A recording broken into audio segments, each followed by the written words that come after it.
Here's my poor car, a 2013 Subaru BRZ. Got it up on the lift.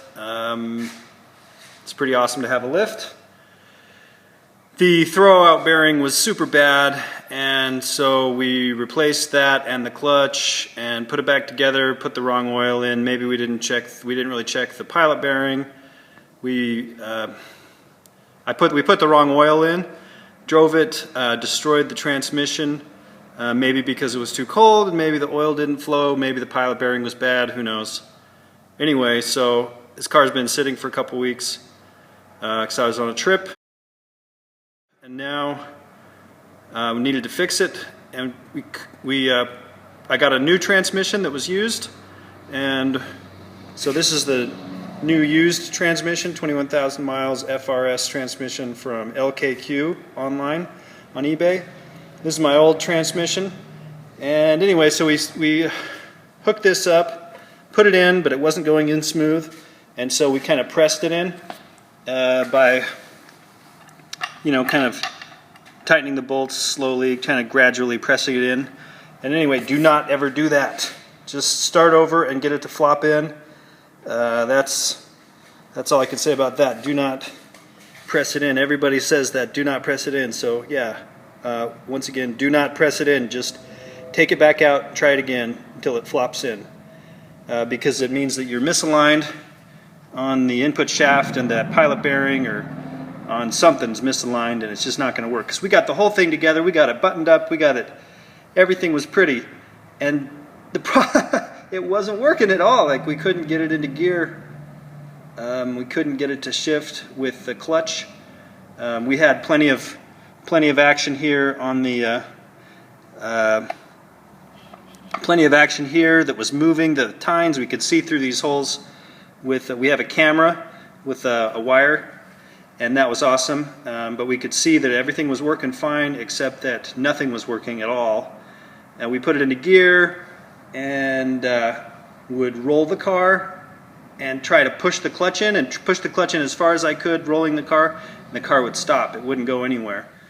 So basically the clutch was not engaging or releasing or whatever, it wasn't shifting the car. So anyways, total nightmare, and I'm just glad to have this transmission back out and on the ground.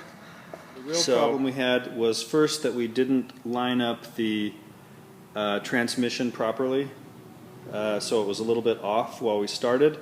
Then we got it lined up a little bit better and forced it in, but we think that we pushed this, it was too tightly bound and pushed forward, and so that it could never disengage because it wasn't sliding freely on the spliney shaft.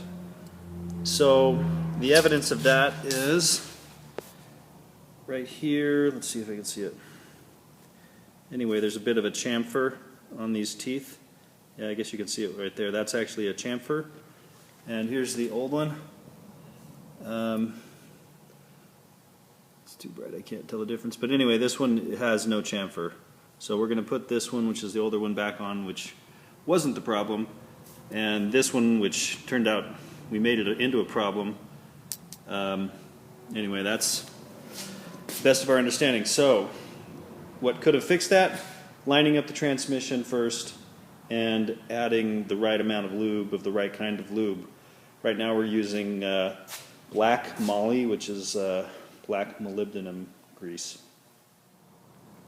Basically, the advice is if you're sticking the transmission in the car and the input shaft is not lining up, or rather you just can't get it to slot in and slap down easy with like that last inch of easygoing travel, then do not force your transmission on to the engine. At least I'm just going to say it's been a complete nightmare. So I'm going to show you how we got the transmission off. I'm just so happy that it's not stuck up there anymore. What we did was we could get about a 1/4 inch clearance between the transmission housing and the engine, and I was able to put these nuts in there and put the long bolts in and just get them started. And I got a couple of threads into the engine, and then I worked these out with a rather narrow wrench. So basically this was narrow enough to fit and be able to rotate, and you got to keep this end from rotating. You just want to press it up and press it up, and so I made sure that this end was in the engine as much as I could, and then pushed it out, but I had some room up here above it to be able to have this nut push it up to there, and then I kept adjusting, and I have these longer bolts because there's 2 longer bolts that go into the starter motor area.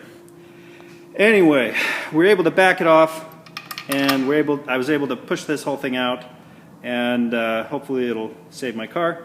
I got one more trick to show you. So this trick is to get the nut and hold it in place between the engine and the transmission. I used zip tie, and basically you want to make the zip tie big enough that you can kind of hold it in place. The fact that they're so close together, that nut's not going to fall out anywhere if you've got this around it, and then I was able to get that bolt started. But you need to have it a long enough loop so that you can cut it off afterwards. Anyway, all right, so this is some pretty obvious information. You probably ought to use like 4 bolts like we did. We tried to balance it and tried to back it off as evenly as we could so it came straight off. All right. So here it is, cleaned up and greased. I added grease back here behind this and cleaned up everything as much as I could. Put a sort of a small amount of grease here and here and a little bit on the shaft. So anyway, hopefully that'll work. Well, installation number 3 worked and the car's back on the road. I'm having a lot of fun, so thanks for watching. And please subscribe. Thanks. And I'm thinking about maybe doing a video on removing this part of the console. It's really difficult, so I don't really want to do it very much, but I know how now, so if I get enough requests, I will and make a video for it. So subscribe and let me know what you think about the video and what you'd like to see. Thanks.